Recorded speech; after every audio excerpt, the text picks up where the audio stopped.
We are live. All right.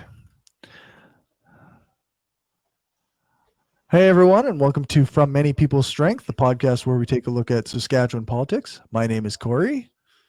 And my name is David. And today we're going to take a look at the two main parties in Saskatchewan and possibly the Green Party a little bit as well as maybe a little bit. Yeah, maybe a little bit. Touch on them, and basically as we move into the election tomorrow. So if you're listening to this the day it comes out, the election's tomorrow. If not, then it may be voting day for you if you're listening to it on Monday. But yeah, and if you listen to things late, then it might be too late. But then you can be judging us after the fact and seeing if our predictions are right, if for any predictive type things we say. Yeah, that's right. So I guess our first story we have is the report card grades from the Sask political parties on their platforms for LGBTQ issues and two-spirit. Yeah, I don't think there's really any big surprises in those. They came out with I think it's the three parties. They did NDP, Sask, and Green Party, and giving Sask Party a C minus. I don't think surprises that many people. No, not really. It's a positive sign that it's as high as a C minus. I think that's fair. As much as I've talked about how that liberal wing of the Sask Party has sort of died out and the conservative wing essentially took over the party. I think I think if we're being honest, we still have to acknowledge that the Sask Party aren't Republicans, and they're not even like the UCP from Alberta or the Conservatives federally. Like they are still slightly to the left of some of the other some of the other more right-wing parties, and to some extent that's not unusual if you sort of look at I think we get into left and right wing being a little bit too simplistic in view, but if we do view it just as a straight line, typically the smaller the jurisdiction, the more left-leaning political entities tend to go. Not always, but like provinces tend to be slightly left of federal governments. Municipalities tend to be slightly left of provinces. I just think it's one of those cases where if you know the neighbor you're talking about, you're more likely to be compassionate towards them. So I guess to some extent, it makes sense the Sask Party is going to be a little bit further to the left of the UCP or the Conservatives federally. But even still, a C minus isn't surprising. The NDP got an A minus, and the Sask or the Green Party got the B plus. I think anyone who's an avid political watcher in Canada is likely not overly surprised by that. No, not really. Yeah. On a lot of social issues, Green Party does tend to fall slightly to the right of the NDP.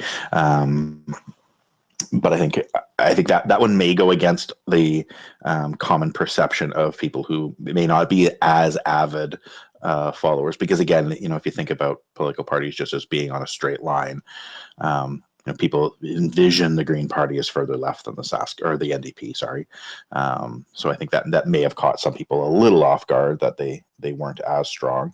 Right. Yeah, and actually, looking at some of the things that they said in response to their questions, they had pretty good answers. I mean, B plus isn't a bad grade. Absolutely, right? And I know the leader of the Green Party, so again, that's the full disclosure element there. She and I are casual friends, either nice acquaintances or casual friends along that line. So she's fantastic. I like Naomi quite a bit as a person. I would have been shocked if she was the leader of a party that didn't at least get a B plus. Right. So, but again, individuals only go so far when it comes to where a political party's platform falls as well. So yeah, that's true. Yeah. the party itself has many factors in it. Absolutely. And I think one of the things, I think that the word intersectionality raises a lot of emotions in people, because people, it's become a very loaded term on both sides of opinions around it. But I think it is still important to look at the fact that none of this stuff operates in a bubble. So if you are looking at 2S LGBTQ plus rights and how someone, operates towards that community, you also still have to look at racial justice, and you also have to look at mental health, and you have to look at all of those other issues as well, because there's overlap. Um, you know, it's all fine to say, you support, 2S LGBTQ plus rights, but if you're not also supporting the Indigenous community, a queer Indigenous person isn't being supported, because Right. they're still facing barriers because of being Indigenous. And same with people with disabilities, and all of those different ways in which people are marginalized in society. You need to keep them all in mind when looking at some of this stuff. So Yeah, for sure. yeah. So I don't know what that much more if we want to say about the report card there. It sort of essentially sort of came in what probably confirms what a lot of people said, or what may have expected. The views on things like conversion therapy, I think, are going to uh, they're really important to the people they're really important to. I'm one of them. But I can't see sort of the Sask party's non-answer on issues around things like conversion therapy changing the opinions of people who weren't already not going to vote for them. No, that's right. Yeah, this isn't making or breaking anybody's success in the election, right? Yeah. And I think it's important to note when those we don't agree with still do positive things. So the fact that the article and the report card put out by Out Saskatoon, working in conjunction with Saskatoon Pride, that report card acknowledges things like the fact that the Sask Party did make gender identity grounds for discrimination. It was previous, legislative government's accomplishment, but still the same party. Yeah. Um, and eliminating gender affirming surgery as an element to getting documents changed. That one I think is really important as well. So I think they're a little bit late to the party, but acknowledging good deeds when they happen is important. Whether the Sask Party did it willingly or they did it, dragged along kicking and screaming, is up for debate.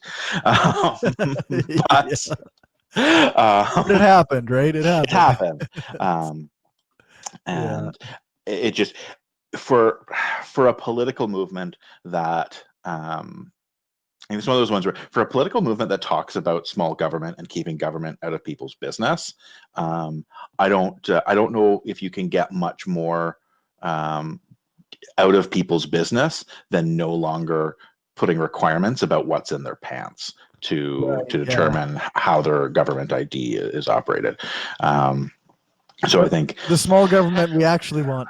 the small government we actually want, yeah, like the determining which surgery, because I think that's one of those ones too where people I talk to trans friends who get asked that question a lot, have you had the surgery, and they get one of the things they point out, nobody's damn business but mine. Yeah, no kidding. But the other thing is, like, it's the wrong article there. It's not there isn't one surgery that goes along. There are a number of things that go into a transition, and for a government to say no, we're the ones who get to decide arbitrarily where that falls is problematic. So Yeah. It's good that if they can stay out of it. Yeah, absolutely. So, um, do you have any other sort of points around the report card there? Just I liked the Green Party's answer about Yeah. the donation of blood, Hmm. because gay men have not been able to donate blood uh, really at all, and it's clear Yeah. discrimination. So Yeah. Absolutely. That's an interesting one, and that falls in that weird area because healthcare is determined provincially, but the blood ban is determined federally. Mm. So that's not like that's one of it's those weird intersections of who can influence those yeah, decisions. Yeah, it's a good like it's good that they have that position, but yeah, they don't really absolutely. have the ability to change it. Yeah. So I think if you get enough provincial governments saying, "Hey, this is something that we need to address," um, you know, it's one of those issues where we have a blood ban where if there is a married couple where they're both men, they have not had sex with anyone but each other for 10 years, have been tested and are about as low risk as you can get. They they still still can't can. give blood unless they go 3 months, um, whereas you know someone who's heterosexual could be doing all sorts of unsafe activities. And the questionnaire, when you give blood, does ask about some of them, but certainly not all. And Yeah. it's not a blanket restriction. Um, so it's Yeah. yeah, it's weird. I was kind of laughing that in that I have not had partners in Regina for quite some time. COVID has meant I can give blood now. gotta gotta look at the upside of Yeah, things. I that's haven't been right. able to give blood in a really long time, That's but the optimist look at it. the combination of it being reduced down from 1 year down to 3 months and COVID, Yeah, that's yeah. that's freed things up a bit. Well, it used to be 5 years, wasn't it, at one point? Yeah, like it's been gradually decreasing. I think first of all, it was ever. At one point, it was just if you've Right. ever at any time in your entire life, and then it was. I thought it was down to 10 years, then 5 years. I guess not any time. It was any time after 1980 or something like that. It was any time after a certain point in history. Um, Right, right. Yeah. so for like, if you've ever had sex with a man after 19, whatever it was, then it was down to I think 10 years, then 5 years, then 1 year, and now I believe it's 3 months. Right. So don't quote me on that. Like I could be wrong on exactly what those thresholds are. I kind of just most of the time I had gone, oh well, that counts me out. Right. Um, But it but is 3 months now, so yeah, yeah, yeah. it's longer than COVID has been, so that means I'm good. People get to find out more about me than they wanted to know. That's all right. But again, I think it's good to have political parties, even at other levels of government, willing to make a stand on things. Sometimes we do get a little. Um, Maybe critical is not the right word, but I do this too, where a government makes commitments about things they have no say on, and you go, okay, like really, Jason Kenney, are you the one that should be talking about equalization payments at this point? You like, or not necessarily not talking about it, but claiming that you can make changes to it when you really can't. Yeah, Or yeah. federal parties making claims about things that are done at a provincial level. It's like, take it with a little bit of a grain of salt. But I think it's still positive to hear that parties are willing to take stands on things. So. Yep, for sure. Um, All right, what else we What are got? what?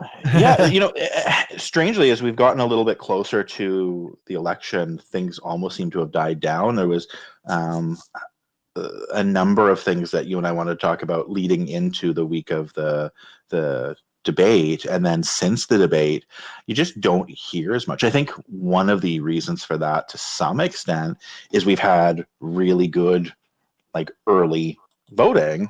And I almost think there's sort of that letdown of like, all right, people are voting already. Now we can, now we can lay off the gas. Yeah. But there's a couple things that came up. One of them, there was the issue around mandatory masks that sort of came up in the news again this week about Miley saying, he's going to consult with health officials to get exact thresholds when mandatory mask updates come into place. So his answers were still very a little wishy-washy still. a little wishy-washy. And I think to some extent, some of that just comes down to, he overthinks things. He, has Right. that scientist's attitude of, there's no absolutes. Here's when we, if X then Y, if Y then Z, how do we do this, that, and the other thing? Yeah. Let's Which lay out some probably makes, criteria when which probably makes for better policy. Yeah. Maybe not as good of politics. Yeah, it's not exactly good PR to say, well, we'll consult and we'll determine a threshold, and Yeah. But it speaks to one of the things I've been saying for years is one of the weirdest parts of a democracy in my mind, any level really, is that you essentially have two completely and totally different jobs being done by the same person, because you have the job of governing and you have the job of campaigning, and the skill sets needed for governing and the skill sets needed for campaigning not the same. are vastly different. Yeah, for sure. And I don't know. I don't know if there's a solution to that. Like I don't think you can get a solution to that other than within a democracy. Other than getting rid of democracy. But I think at the end of the day, like that's the devil we know at this point. That is how it is. So yeah, it would require like a cultural shift in the way we think about campaigning, right? Like it would take it wouldn't be about campaigning anymore. It would be about just presenting basic ideas that you believe in and not really trying to promote or not trying to say that these guys are wrong, or it would have to take a huge shift. A neutral third party presenting the cases for anyone running, rather than people making their own case. I think we're getting into a pretty abstract system at that point. It's so far from what we have now, anyway. Yeah, and I think that's it. It just comes down to like, while I think Miley doesn't have I think Miley would be better at governing. His campaigning has certainly not been what I hoped it would be. And we'll see. Maybe there's a last minute shift. The last polling data was over a week ago, or about a week ago now. And it showed the Sask party dipping slightly and the NDP increasing slightly, I think by like 1% or something like that. So it's still like the Sask party at 60% of the vote and the NDP at like 35, right? So it's not going to be I think at this point, I think we're relatively confident in what this outcome is going to look like, but we'll see. Unless people share our podcast around quickly and suddenly it changes minds. And one of the things that just sort of jumped out to me the other day, it was, I think you may have seen it as well, because it was a mutual friend of ours had put up a post on social media, and he talked about a number of things in the election, and one of the things he had said was like, both leaders are good. Right. And I believe, like, from what I know, I believe he's more right leaning to begin with. So I think to some extent, it's a positive sign that he's willing to acknowledge that Miley is good. But he sort of had a lot of the, both sides are good. I'm confident with either result. But he didn't say both parties. He said both leaders. Right. And that was one of those things that kind of like, really, like, if someone is a Sask party supporter to begin with, what would the leader of their party have to do To in be order considered a bad to leader. Yeah. considered a bad leader? Like, I'm obviously more left leaning. In the last provincial election, um, I was absolutely saying the NDP is the better party, but their leader is not good. Right. Um, Okay. So Provincially, I did not like. I have not liked a number of the leaders the NDP have had provincially, going back to Calvert essentially, and yeah, that's yeah, fair. um, and I think it's strange to me how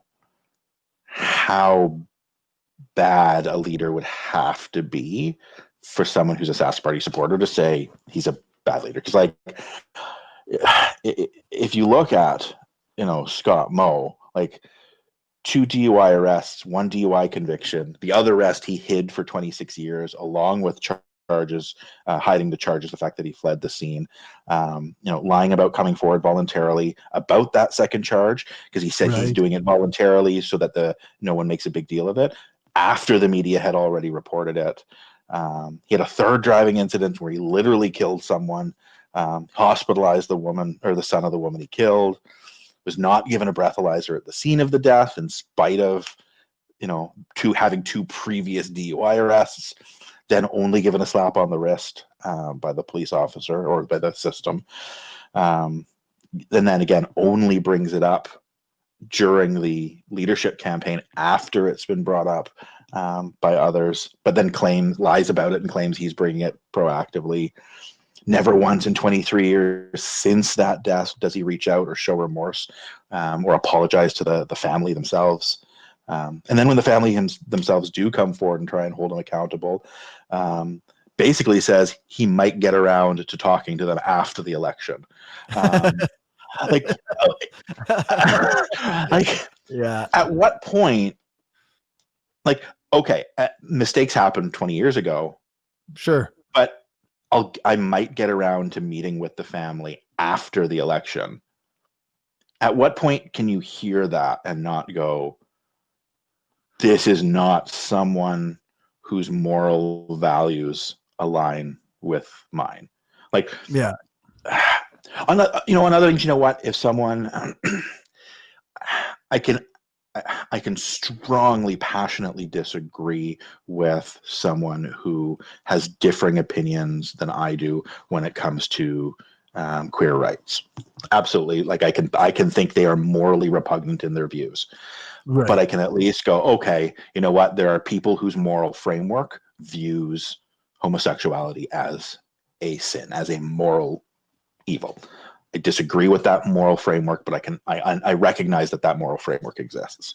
Right. And that some I leaders match that, Yeah, yeah. I cannot envision a moral framework on any part of the political spectrum that says, if I've killed someone, I'll get around to speaking to their family eventually after this election is done, because this Yeah. election is more important than the family of the woman I killed. Like, Yeah. I can't envision a moral framework where that aligns, regardless of whether it's my moral framework or not. Right. Right. Yeah. No matter who's like, that's, I guess, kind of the thing that gets me too is like the people who are now giving him a pass, like if it Yeah, was anybody that wasn't him, would yeah, be like all over it. Like they would be on the same page as us on this, expecting like him to address it and yeah, talk to the family. But somehow Mo gets a pass. And I yeah. just, I mean, And, I don't go on. know. I It's just, weird because I'd be more respectful of that point of view, of an opposing point of view, if what they said was, what he did. And I've heard people say this about Trump. I hear a lot of Trump supporters say this, where they go, yes, what he did is wrong, it's morally bad, here's why I don't agree with him on this, but it's that, I'm as passionate I am about the party, that allows me to go, okay, there's good and bad on both sides. I'm going to look where the good outweighs the bad. And yes, right. Mo having, Mo's actions in this specific incident are evil, wrong, bad, what have you, but I'm passionate enough about other things the Sask Party stands for, I think it is outweighed. Yeah. See, when I think about the Trump comparison, like it actually makes less sense to me, because with Trump, people like legitimately believe that he is the only person who can do the things that he does, right? Yeah. They somehow got it in their head that the party can't do it without him.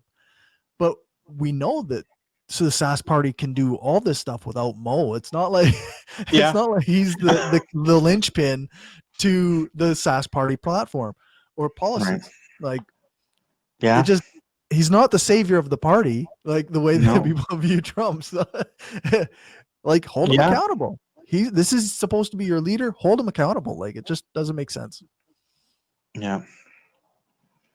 Yeah, I think that's a really good point. And yeah, like I said, it was one of those things that just stood out for me as really strange that at this point that you could have that. Oh, they're both okay. And I think maybe it comes down to the fact that on the party level, we do have two political parties that are probably a lot closer to each other politically than you typically are finding in Yeah, that's most probably fair. provinces with only two parties. The Sask Party certainly is still very right wing. They are certainly, I would argue, dangerous to people who right wing parties are typically dangerous to. Yeah. But they are still slightly to the left of where most right wing political parties are in this country. Yep. And I think the NDP, outside of the NDP in Alberta, are probably one of the most centrist NDPs in the country. I would say the NDP in Alberta is probably slightly more centrist or to the right of the Saskatchewan NDP. Yeah, that's right. But it's not like the NDP here are raging radical communists. No, exactly. And I don't even hear a lot of people on the right claiming they are. Like you get a lot of people, federally talking about Jagmeet Singh and the NDP federally as being communists, or even talking about Trudeau as a communist, which is laughable.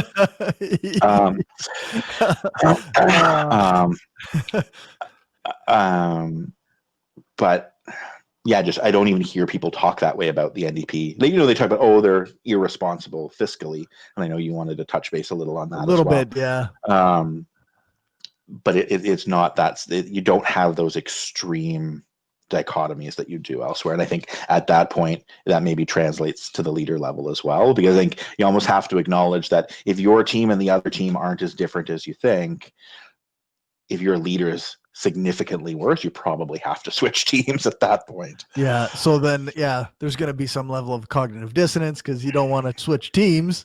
Yeah. So you gotta, no, that's right. So, no, for sure. I know you wanted to talk a little bit about the some comments that came out from the Sask Party platform that you felt were a little ahistorical. A little bit, yeah. Like the Sask Party seems to have, like in the debate, Mo made the claim that he had to leave the province for better work opportunities back in the 90s and he blamed the NDP. But the fact is that the time that he left, Grant Devine and the Progressive Conservative Party were the ones running the province. and had been for quite some time. Yeah. So, and Romano and the NDP, when they got in power, they did cut spending, they did close hospitals, they did have to do some austerity measures, which I dislike and I don't think are the right moves often.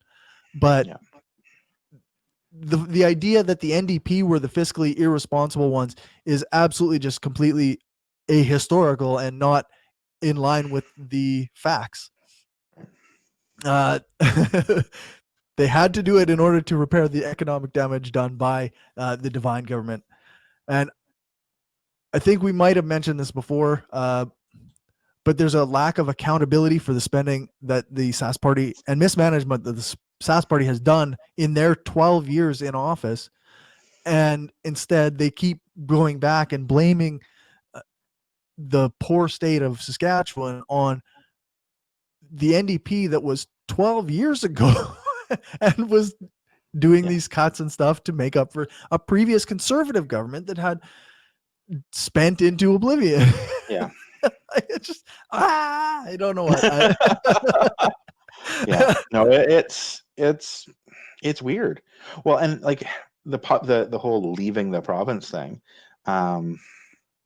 like the time periods where Saskatchewan, like essentially in my lifetime, there have been 2 5-year windows where the Saskatchewan population decreased from 86 to 91 and from 91 to 96.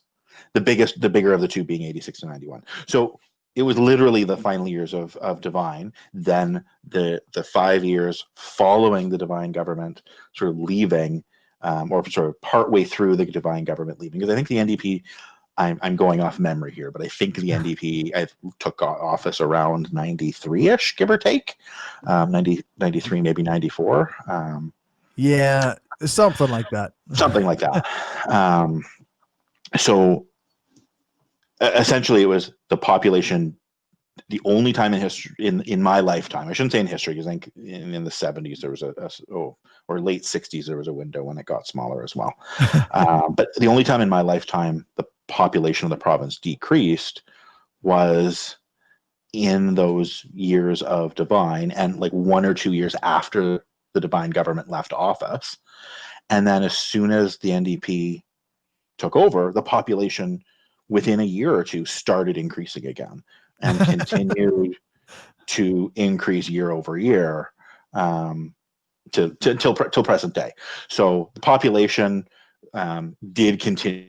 Population growth did continue on in through the Sask Party government as well. But it wasn't as if the NDP weren't doing that. It was very much a matter of they were the ones who turned the corner. And whether you want to say the Sask Party rode their coattails, or if you want to say the Sask Party built on the work the NDP did, I think there's an honest perspective that can be had.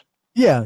Either way, I think you can have an honest view and view it as building on or as riding coattails. Either one, I think, is fair. And so if you're a Sask Party supporter, if you say, you know what, yes, the NDP did okay, they were better than what Devine did, but it was the Sask Party who really kicked it up a notch. Sure, that's a fair argument, but but that's not the argument they make. That's not the argument they're making. No. They prefer the NDP ruined everything, and then we took over and we changed it all and improved everything. Yeah. Well, and even they talk about the have not to a have province as far as equalization. Again, that happened in the final years of the NDP. Saskatchewan was a have not province, and it was under the NDP government last time round that we became a have province. Yeah. And again, you can speak to whether that's a good thing or not, because again, being a have province means we're supporting others. But when you're a have not province, you're receiving a lot more support. Yeah. But which I mean, I think that's a good way of doing things. I do too. But again, I can respect difference of opinion on that. Yeah. But I remember, and this wasn't this election, I haven't seen any of it this time around, but I remember in previous elections, the Sask Party taking credit for turning us from a have not to a have province. And you're not time travelers. Yeah. Well, and the thing that I often had trouble with at the start of the Sask Party years was that everybody was really it was an oil boom, right? Like we were just entering a major oil boom, and suddenly everybody said well, we're so rich now. Of course, like we have to give credit to the Sask party. And it never struck true to me, even when I was on that more conservative side of the political spectrum. Yeah. This seems clearly a product of the world economy, not something that the Sask party had specifically achieved. Yeah. Right. And then, of course, we squandered that, and we didn't raise royalties at the time. Yeah. and now we're broke and in debt and spending more than we have. But whatever. um, I remember, and this is getting a bit more federal related than provincial, but there was an article put out. I can only remember his first name, an economist, a Canadian economist named Stephen. I just remember it was Stephen Harper and then this other Stephen who's an economist.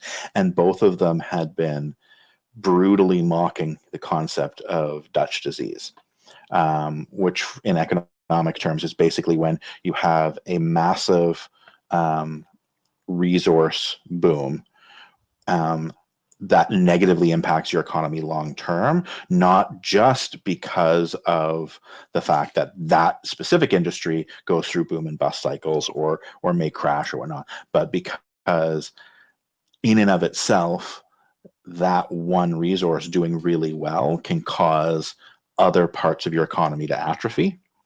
Yeah, which we had a lot of actually here. Yeah, absolutely we did. And then when it literally happened, both of them going, oh, no one could have seen this happening. Right. Which was really frustrating because they were mocking the people who did see it happening.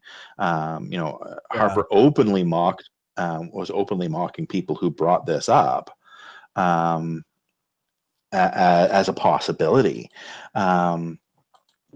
To then turn around and say, oh, no one could have seen this happening, it is just very, very frustrating.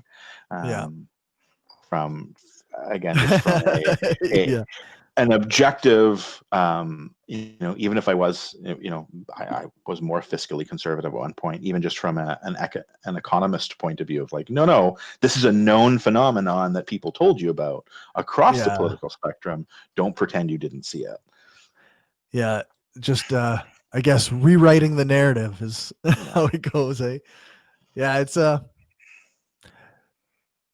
guess for some people, diversifying your economy never seemed like the right move when this was doing so well. Right. But it just, like you say, that capitalism moves in booms and busts. You know that at some point, and it's particularly in Canada where we couldn't control the production the way that they can in other places. Like, it's so much easier for Russia or the Middle East to produce oil than it is for us to produce oil, that it just seems so clear that we put all our eggs in this basket, and this was a bad basket. Yeah. Well, even if it wasn't, even if it was, let's say the resource wasn't oil that has other elements to it, if it was any single thing, like I am not a going to the gym type of guy, but I know you are. You're very diligent about your workouts. If you just all of a sudden decided, you know what, I'm just going to not do leg day anymore. I'm only going to work on all of these other muscles. Or only one muscle, right? I'm only going to go to the gym and I'm only going to work on my right bicep. That's the only one I need. That's my punching people muscle. I don't know. I'm going to pick one muscle that I'm strong and going to continue strengthening that single muscle and ignore everything else. Yeah. It doesn't matter how good that one muscle is and how useful it is. And eventually the fact that you aren't working all these other muscles is going to make it, it's going to catch up with you. Yeah, it's going to catch up with you really badly eventually. Yeah. Well, speaking of oil, I know, great segue there. Speaking of oil, I know you'd want to talk a little bit about the oil company that was angry at the police and was sort of bypassing levels of government or levels of authority that they shouldn't be and going straight to the province. Yeah, they so a letter from a CEO of the co-op refinery. We all know they had a big labor dispute this last summer, and it went on for quite a while.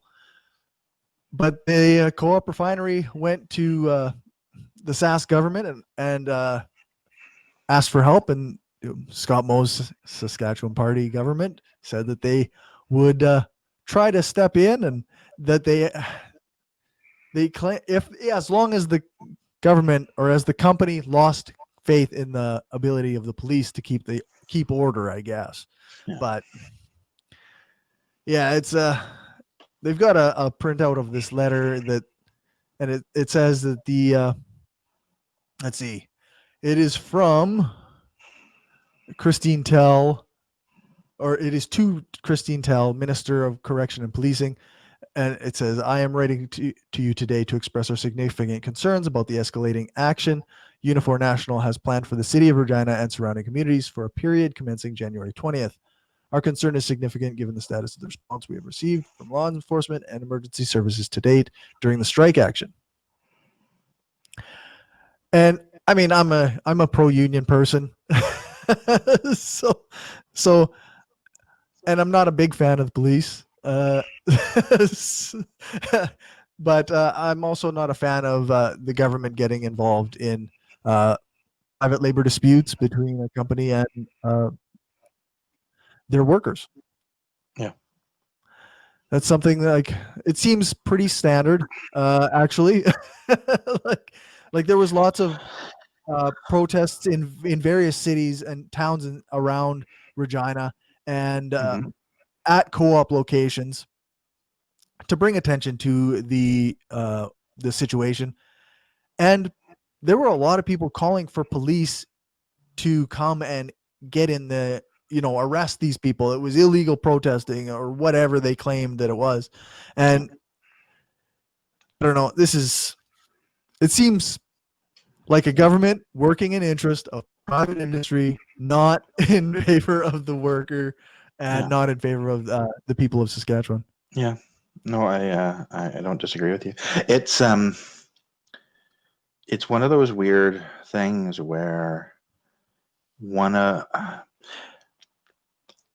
this comes up in a number of ways, where there are conservative catchphrases that are really catchy, that get spoken all the time, and I hear them, and then I think to myself, I don't think that means what you think it means. And this one, it jumps out of, a government shouldn't be in the business of picking winners and losers when it comes to private companies. Right. The free market, right? Yeah. And I hear that, it's not the government's job to pick winners and losers. Like, unions are a free market solution to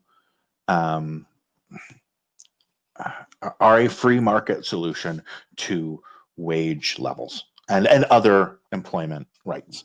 Right. Wage isn't the only part. Compensation isn't even the only aspect of it. It's just employment issues in general. It's free markets work best when there is equality between the two sides of a trade. If you have 10 bananas and I have 10 apples, and we want to switch, we can do that in a fairly equitable way. But as soon as we're in a situation where you have greater power over me, now all of a sudden I can no longer start trading what I have for what you have in a fair way. And the employer-employee exchange, where you're exchanging compensation for labor,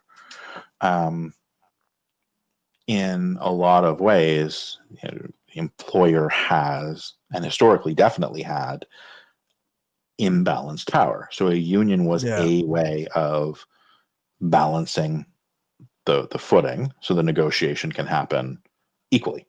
It is a free market solution to free market friction. Various friction points within a free market cause inefficiencies. If you can find ways of lubricating that, you're going to get better outcomes for everyone. Yeah. And are unions inherently the best way of doing that? Open to debate. Sure. They are a lot more like, it's one of those things, the unions get seen as this very left-wing thing. To some extent, they're a very right-wing solution to that. Like, it's not a government coming in and saying, like, the socialist or a communist solution to that. Not even communist, but a left-wing solution to that issue is a government coming in and saying, this labor is worth this much. Here is what anyone who wants to hire someone to work in an oil refinery has to pay them this much, has to give them this level of compensation, has to do X, Y, and Z. Yeah. If someone is, we do that with minimum wage, right? Minimum wage is the government saying, you need to have a minimum level of payment for certain, for all employment. But Yeah. it tends, practically it's for the lower levels of employment, or lower compensation levels of employment. No value judgment on the roles themselves. But we don't do that typically for other things, right? We don't come in and have other minimum wages for other roles. We don't say, an ambulance driver has to make a minimum of $22 an hour, or Right. a refinery worker. We don't have a refinery worker minimum wage where the government dictates what that compensation level looks like. Here's what pensions have to be. Here's what health plans have to be, et cetera, et cetera. We let the markets decide that. And one of the ways the markets decide that is employees are allowed to hire a third-party entity to negotiate collectively on their behalf. Yeah. And that third-party corporation, a company, however you want to think of it, is a union. Like, that's a union is a Yeah. company that is hired to do negotiation on behalf of employees. It is a free market solution. So a government stepping in, that's your communism right there. if we're going to start having broadly used terms thrown around willy-nilly, and people randomly accusing things of communism, government stepping in and saying, here's how this labor dispute has to be resolved, that's a communism. So Well, I don't think we call it communism if they side with the company. that's fair. To some extent, though, like, yeah. You're right. That's a fascism. They're doing a fascism, just a minimum. But just a little fascism, right. But it is a fascism. That's the socialism part of the National Socialism. It's the government socializing the economic impact of private entity decisions within an economy. Is where you do start having a socialism, but when those are tied in with corporations rather than the workers, private interests. Which is also funny because Co-op Refinery is a cooperative, right? Which is it's a whole other issue. Yeah. But it's another one of those stories where I'm surprised it didn't get more airtime. And I think maybe it's just go on. I was just gonna say, I think it's just a matter of like, we've developed such an anti-union sentiment in the province that a story like this doesn't get traction at all. People think of the unions, they think of the workers who are picketing for their labor dispute. They think of them as the villains of a story, and this company is just the victim of these greedy workers. Right? Yeah, could be. I this is kind of unrelated, but sort of similar. Until recently, I worked in the oil field. And one of the truck drivers that would come onto our facility site, he he gave us a hard time one time. He says, "You guys, you work like you have a union," because we weren't doing everything for him on his truck when he came to our site. And I said, "Well, we don't, and I think it's pretty obvious that we don't." We don't. He says, "Well, you know, you work like a union because I never see you working," and that's that anti-union sentiment that comes out everywhere in the province. Like, we somehow believe that unions have made workers lazy and entitled, and rather than just people who are fighting for their the best possible compensation for their labor. But Yeah. Yeah. That's, I guess that can taint things to some extent as far as where people are coming from. I also find it interesting as well on this story. It's one of multiple stories in recent years where the provincial government has really found itself at odds with the Regina Police Service. Um, I think you and I are going to be, first in line on, or I guess last in line being big rah-rahs of supporters of policing. I think right, yeah, both of us are very and very firmly in the camp of at least reform, possibly defund, possibly abolish, depending on how, yeah, how we want to have that conversation.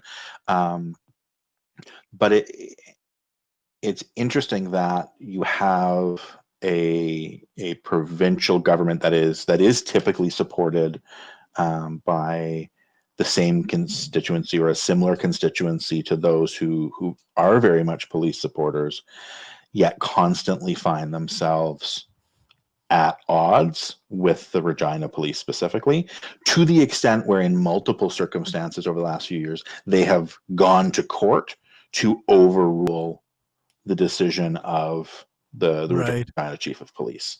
Um, you know, again, I'm the last person to be blowing the horn of police in general, but Evan Bray has for the most part taken a few principal stances and taken stances around de-escalating conflict, mm-hmm. um, where there have been highly charged political situations where Bray has come in and said, this is not the role of the police to escalate this. This is the role of police to de-escalate.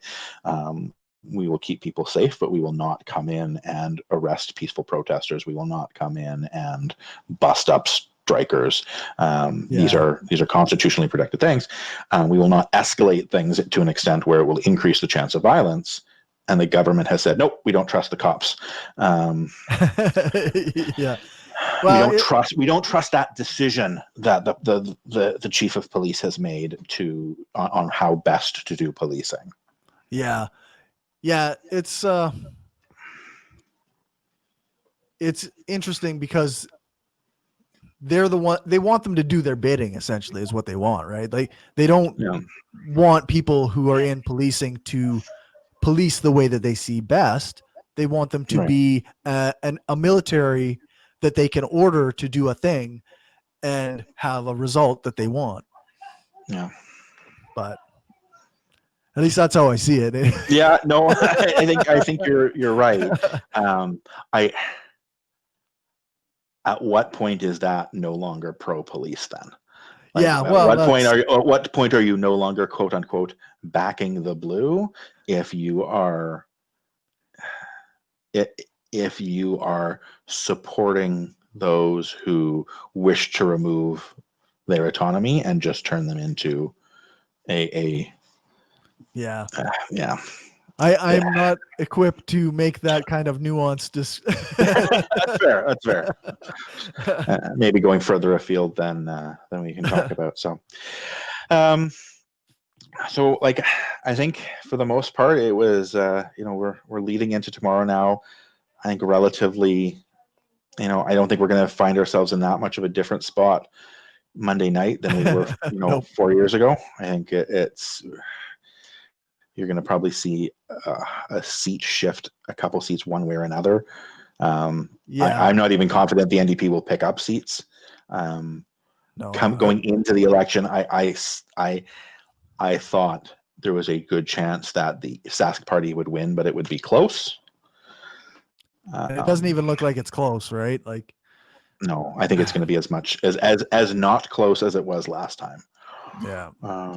So it'll be, like I said, though, we'll see. We could be surprised.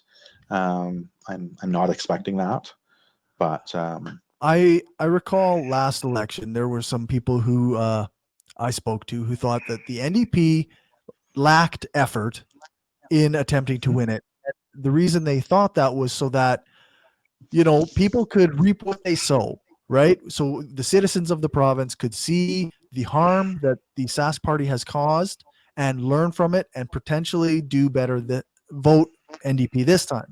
I don't know where they got that information, but that was where they yeah, thought this was what happened last time. And this election seems clear, in my opinion, that nobody learned a lesson here. Like, we didn't see the harm that was done by having a Sask party government, and then decide that we don't want them anymore. What we did was we decided to double down on the the things we are, like, as a province. I mean, not you and I, but like, right. province, we decided that, and we are deciding currently that we're going to double down on this party again. And even though it's not for the best of everybody, it's for the best of a select few. But well, I was thinking about putting my 2020 vision goggles on, or putting my political prognosticator hat on. If I was running an NDP campaign in this province, how would I do it? yeah, I was thinking about a number of these different issues, and I think and again, this is one of those areas where campaigning is different than governing, because I almost wish this wasn't the case. But I think the way you campaign against the Sask party isn't talking about crown corporations being privatized, or it's maybe the jobs going overseas. I can see that one.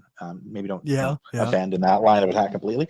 I honestly think you attack the Sask party the way the federal Liberals are attacked federally. I think their weaknesses are very similar. It's the financial scandals that never get brought up. It's the acting like the natural governing party mentality, the cronyism. Like, if you look at the scandals of the Grant Devine era, the financial scandals, not even just talk about mismanagement or austerity or what have you, but like even just the straight up scandals where someone had their hand in the cookie jar. They were actually significantly worse than the Liberal sponsorship scandal was. Like, right. on an order of magnitude worse, especially when you look at the population differential and the budget differential between Saskatchewan and the country as a whole. Right. The Devine scandals were, like, I would say, an order of magnitude worse than the sponsorship scandal. Like, ultimately, the sponsorship scandal largely boiled down to sloppy accounting. For the most part, it wasn't envelopes full of cash going to some back. It was, we've hired, I think there was a philosophical overlay of, should we really be spending money on advertising in the province of Quebec to keep them in the country? Is that something the federal government should be spending money on? And that's a philosophical issue in and of itself, Right. or philosophical question.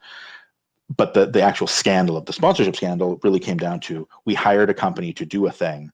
They didn't keep track of how they spent their money, and it amounted to $1 billion that was, quote unquote, missing. In the 5, 6, 7 years following the scandal, most of that money did get accounted for, and most of it did end up being spent on things it was supposed to have been spent on. Just no one could find it for years, which is bad. Like that is I am not making excuses. That is a bad thing. If you are supposed to keep track of where you're spending your money and you're not keeping track of it, that's not appropriate. But You're ultimately not doing something. Yeah. when they did track it down, the overwhelming majority of it was spent on the things it was supposed to have been spent on. Whereas if you look at the scandals in the Devine era, there were backroom deals with envelopes full of cash being passed to people that shouldn't be passed, and government money ending up in the pockets of people it shouldn't be ending up in the pockets of.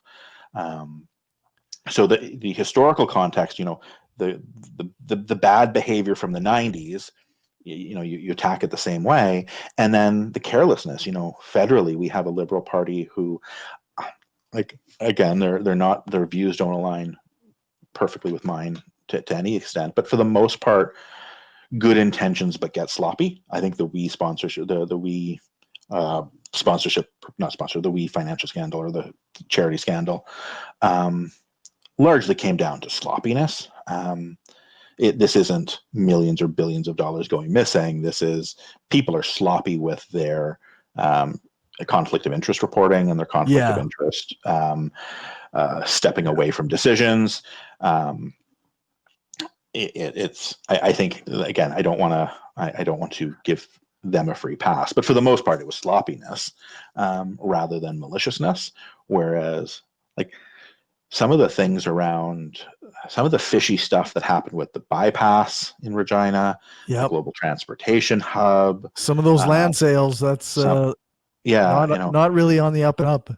Right. And I've talked to this one, there was a convent who was forced, there was a convent that was forced to sell their land for cents on the dollar compared to their next door neighbor, like literally next door neighbor, who happened to be a buddy of, people who are high up in the Sask party. Right. Yeah. This is literally taxpayer money ending up in the pockets of people it shouldn't. And the arrogance of a government saying, we don't care. We are literally the Saskatchewan party. Like, I think you hammer them on that. You outright compare them to the federal Liberals. Right. Yeah. Actually, that would probably be pretty damning in a lot of people's eyes. and draw those comparisons. I think you see a much different campaign. But again, it just comes down to that's me looking at it from a cold-hearted, ruthless, I'm checking my morals and ethics at the door. How would I campaign to win against the Sask party, as opposed to how do I have faith in the people of Saskatchewan and put forward a vision for a positive future and how our government will lead us into an era of prosperity. And here are our, dollars and cents, proposals for how we line up and how blah blah blah blah blah. And it just comes down to that area I talked about, at the very beginning of our podcast, about how there's that dichotomy between governing and campaigning. That's very frustrating, and I think they campaigned the way they want to govern, as opposed to campaigning the way you need to campaign. Yeah, I think that's a fair critique. They and as a result, they gained, I guess, a little bit of support, I think, but they're doing better now than in polling numbers than they have previously, but it's not going to translate necessarily to any real wins. So I guess and we'll talk about this probably more next week or possibly in 3 weeks, because I think for the next 2 weeks you and I are hopefully going to talk a little bit more about the municipal elections. But for sure, we'll likely do a somewhat of a post-mortem. I think next week's episode, have a bit of post-mortem on the election, the provincial, and then try and get into the municipal. But eventually we'll talk more about this. Where do you see, if they lose to the extent that it looks like they're going to lose now, where do you see Ryan Miley in 6 months?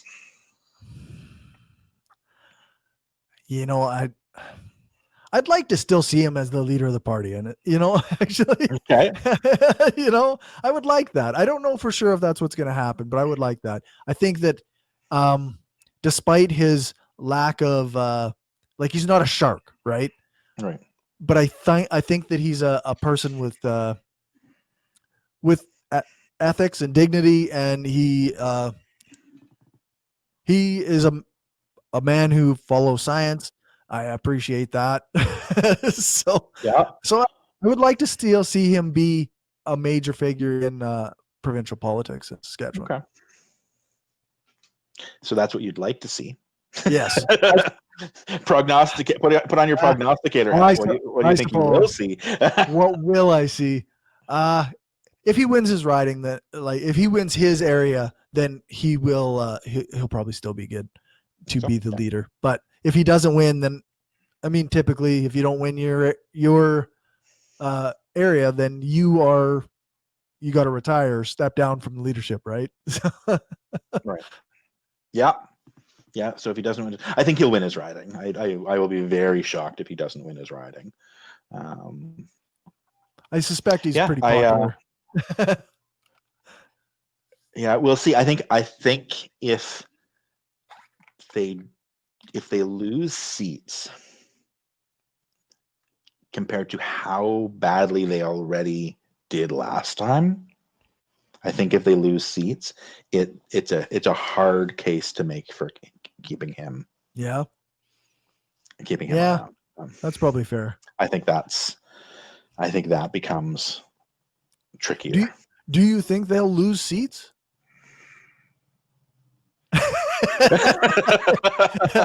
That's a harder prediction. I don't think they're going to gain many.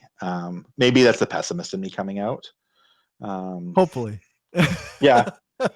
Um, I I struggle to see Miley sticking around Yeah. as a leader for the next election, because I think, and as far as like that's my prediction, Pat. As far as what I want to see, Hat, I think I think if they lose, if the Sask party gets 60% of the popular vote and the NDP gets 35% of the popular vote, if they have the same seats as last time, or they're down, or if they're only up by 1 or 2, heck, even if they're only up by 3 to 5, I think you need to absolutely hear some point in the next 6 months from Ryan Miley. Here's what I'll do differently in 4 years. Right. What am Yeah. I going to do? What am I going to do differently next time? Yeah. Because if they lose, and if over the next 6 months you hear from Ryan Miley, we ran the best campaign we could, we did as, and and we're going to keep on keeping on. We're going to do the same thing we did for the previous 3 years, or 4 years, 4 years for the party, 3 years for him. Um, I don't see how you can keep going back to the well of we're going to stick with a. Okay, Ryan Miley isn't mediocre. I think he is an exceptional human being. His accomplishments in his life as a whole are incredible. So I'm gonna preface my next statement. I'm gonna preface my next statement with that preamble that I do honestly think Ryan Miley is an incredible human being who's done amazing things in his life and has the potential for eventually being a very strong force in progressive Canadian politics. I don't know how you can continue to stick with the mediocre white guy as your Yes. leader when Yeah. you've had 13 years of the mediocre white guy accomplishing virtually nothing. Yeah. Um, Yeah. yeah. Yeah. And I thought I didn't necessarily think when Miley won, I was disappointed because there were a couple other candidates, Beck, Sauer, both I thought would have been stronger candidates, but I wasn't heartbroken. I'm not. I wasn't as disappointed as I would have been. You know, there's a couple other people that would have had me more disappointed, and I thought Ryan Miley had the opportunity and the potential to really stand out, and I just don't think he did. He wasn't the rock star that um, like Trudeau had name recognition, but Trudeau has that rock star feel to him, or at least did when he won his first. Now he's sort of become a bit more sedate now that he's the incumbent. Right. And Singh has that. Rachel Notley stands out as being a different type of leader. And I think she Right. can justifiably stick around after their loss in Alberta because they had won where they had never won before. And you can have these NDP leaders who do really jump off the page as someone who excites people. Yeah. I would like to see from Miley in the next 6 months what he's going to do differently in 4 years that justifies going back to that well again. Who do you think is maybe you don't know, but who do you think would be a good person to put in as leader if he does step down, if something happens and he can't make a go of it another time? That's part of that comes down to seeing who wins their seats. Right. Yeah. Yeah. One of the other things that had me very frustrated with Miley, and always, anytime this happens, I have a bit of a bee in my bonnet about them. When someone who's not even an MLA runs for leader, or not an MP federally runs for federal leader, if you step in only interested in being the top guy, Yeah. and I like different backgrounds. I'd say one of my knocks against Andrew Scheer is he's never done anything other than politics, right? Like Andrew Scheer, Right. you know, uh, went straight, basically for all intents and purposes, went to university, graduated, Went into went politics. straight into politics, like ran for Yeah. MP. He had a couple months working for an insurance company, but he wasn't licensed yet, so he couldn't actually work. Like one of the things about fields like that where you need to get licensed is you get hired, you for your first several months in the role, you're working on your licensing. He couldn't actually do a lot of work at that point. So essentially, Yeah. he's never, Andrew Scheer has never had real world experience of any kind. And that's not always bad. There are some career politicians who are very, very good, but I think you need to have a bit of a balance. And I think someone like Miley, yeah, I really do appreciate his experience as a doctor, For but sure. going straight from never having been in politics at all to trying to be leader, I don't know if hubris is the right word. So anyways, I'd like to see the next leader, if Miley doesn't stick around, be someone who is actually an MLA, has actual experience, running for office. Um, like that is.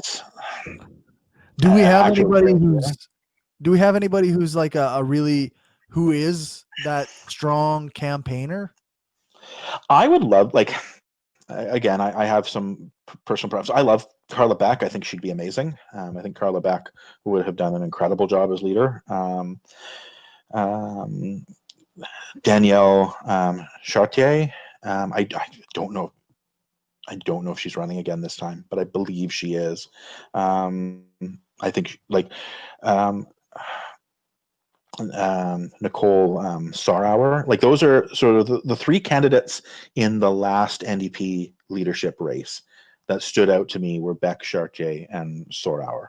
And I'm probably Okay. mispronouncing Nicole Sarauer's last name, and if someone knows her and hears me mispronouncing it, I apologize.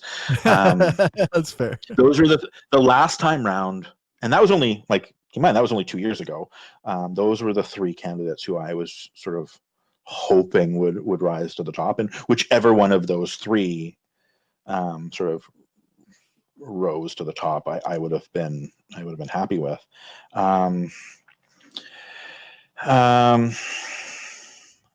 I think one of my personal favorites. I'm just gonna take a look here. I'm going into the slate of candidates to double check who's For all sure. running again, because I don't have all 61 memorized. Um, Might be a little tough to do. um, Kathy Sproul is like is my hero within the NDP party in the Okay. province, and she's not running again in 2020. Oh, okay. So like that. Um, that to me is a huge loss to the party. I think Kathy was like I've had a chance to meet with Kathy, and when I had the opportunity to go meet with the entire NDP caucus a few years ago, I got to actually go have a meeting with Kathy afterwards, and I was expecting her to say, I was there with another gentleman and say, the two of us come back, we'll chat for 5 minutes. She's being polite, and we talked for like an hour. And the woman is freaking brilliant. She had such an understanding of government process and procedure. Was willing to stand up for what she believed in, and I think she was probably the epitome to me of the Sask Party MLAs who were caught in that. These are the beliefs that I really want to be able to fight for more, but the party is taking a much more wait and see approach. And I could see her. I don't like her official reasons for not running were to pursue her passion for music. So Okay. like good for her. Yeah, Um, for sure. I suspect the inability to take a forceful stance on issues. It may have contributed to it as well. And now that was pre Ryan Miley that she made that decision. Okay, yeah. So maybe like, I don't know. This is me being depressing Yeah. on what comes next. So again, I would love to see someone who is willing to win or lose forcefully, is willing to come out Right. and say, here's a vision that is vastly different from what the other side is proposing. We stand by it. Yeah. And I talked about this, I think, on our very, very first podcast. The reason why both Trump and Trudeau stand out or stood out and were so successful where they were, campaign wise, like in winning, not necessarily Right. Right. successful governing, is to win in a campaign, you need to stand out. You need to stand for something. People want to vote for someone that stands for something, Yeah. and almost doesn't even matter what it is. It Yeah. almost doesn't matter what that person comes out and says they are excited about. People like passion, people like excitement, and will vote for it. So I'd like to see that come from the NDP. I'd like to see someone who stands up and says, I am passionate about these things, and we're Yeah. gonna, That would be great. if we can present a vision that the province actually says, no thanks, we don't want that, so be it, but I'd rather lose based on who I am than lose by standing for nothing. Yeah, that seems to be something that we get stuck on the negative campaigning. We're always Yeah. against something instead of for something, and it would Yeah. be really great if we could at some point, like you say, have a leader who says, this is what I stand for. And these are the reasons why, and I'm doing it loudly, and I'm just a person of passion. Yeah. You Well, know? like, you compare Jagmeet Singh to Thomas Mulcair. I don't think you could get a greater deviation from one leader to the next. I Right. cannot think of a course. I don't say course correction because that has a spin. A An course change. implication there. I cannot think of a greater course change in leader of any political party Yeah. in recent Canadian history than that one. And look what the results were, right? They didn't win, but the NDP now are Quite the stronger. improvement. Yeah, they Yeah. are stronger than they have been since the days of Pearson and Douglas. Yeah. as far as the sway they have over governance. Yeah.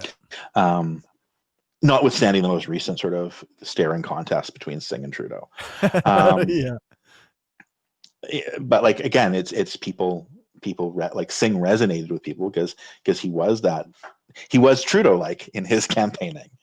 Yep. He was Yep. he out Trudeau'd Trudeau in sort of how he presented himself. So I'd like to see that in the province here too. I think people here are ready for that, and I think that contrasts well with Mo. Um, I Yeah. think you stand out against, like, I think against Wall, that would have been more challenging because Wall himself, for all you want to say about him, was charismatic. Like Right. Wall Right. had charisma coming out of everywhere. He he was a bit of a centrist as well. He also sometimes, hedged his bets on where he presented things. Yeah. Yeah. But you could tell that Wall was passionate about the things that Wall was passionate about, and I don't That think seems to that seems to be something that the Sask party is doing this time around too. Like they're not they're not campaigning for something passionately. They're campaigning against the past. Right. yeah. So they're not, Well, we don't even yeah, have that on either side. no, It's, we didn't get a chance to go over the platforms all that much today, and I think at this point, I don't know how much the platforms yeah. are going to sway people. But I looked over them in preparation for us talking, um, and what jumped out for me on the Sask party, the governing party's platform, was they talk about the NDP more than they talk about themselves. Yeah, Like, that's right. what, an opposition party, that's normal, right? Like you'd look at an opposition party's election platform, often they'll reference the government because they For want to sure.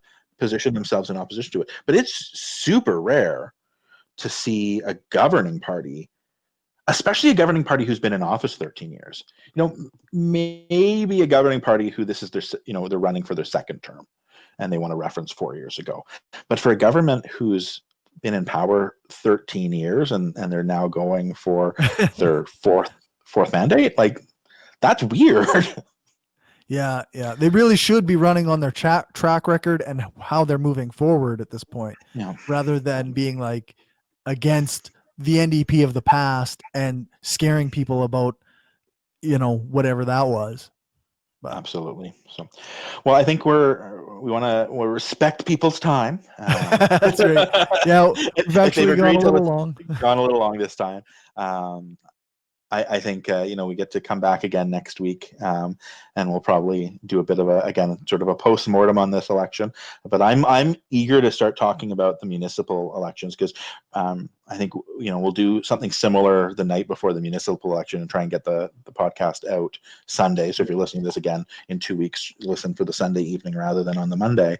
But next week is really going to be the only time we get a chance to dig deep into it. So if anyone's curious about hearing more about the municipal election, definitely check out next week's podcast because I think that's gonna be a chance for us to really get into the meat and potatoes of that. So Yeah, that's something that I actually have formed. Like, I almost never form opinions about municipal elections, but I've really got a lot of thoughts actually about this. So excellent. I'm good to hear you. I'm excited to hear you. I've sort of been trying to. I always pay attention to my own ridings, but this is going to be the first municipal election where I've really dug deep into the city councilors of wards that are not my own, and school board trustees especially. And there's some really stark contrasts between candidates this time around within some there of are some. those battles. So it's not like you have two almost identical candidates to pick from. There's some really interesting races that I'm excited to talk about. I think my ward, there's not that big of a difference between the four candidates, but in other For, wards there are more. for city council, my ward has the starkest of stark differences because Oh, one candidate is running and none of the others are. I have the only ward in the city. I have the only ward in the city that's going to be acclamation for city council. oh, Um, geez. but no, for school board trustee, like I've talked about, I'm already volunteering for one of the two that's running for school board trustee, and I'm actively involved in his campaign.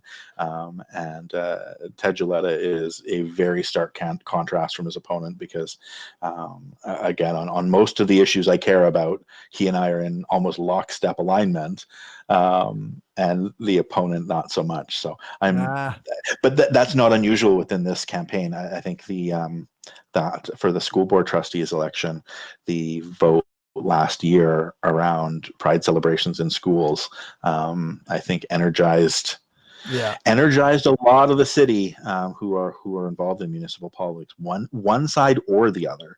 Oh yeah, that's right. Yeah. So yeah. All right. So we got a week to think about that more, and anyone listening has a week to think about what they want to hear more from. Yeah. So I guess we can make sure people can follow us on any podcast player. We are on Spotify, we're on iTunes, we're on Breaker, iHeartRadio, all the places. We are now if you wanted to go to our website, it's anchor.fm/from many peoples. Our Twitter handle is at skpoliticspod, and our Facebook is facebook.com/from many people's strength pod. So that is it. And thanks for listening. Hope you enjoyed our